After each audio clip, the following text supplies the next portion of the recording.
Okay, guys, today I am going to show you how you can do a mail match. Basically, you will send a customized email to, let's say, clients or your customers so that each customer will receive a personal kind of mail as if they are the only one who receives the mail. Take, for instance, this is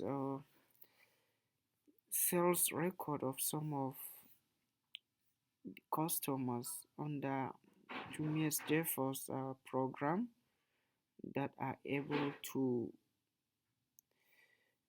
exceed their target given.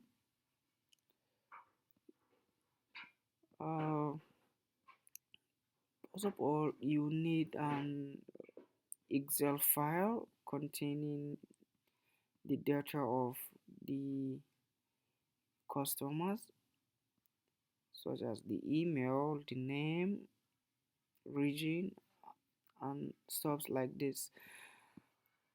Uh, Next, you also need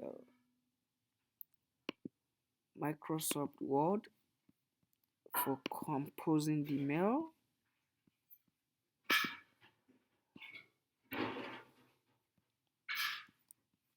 Okay, good.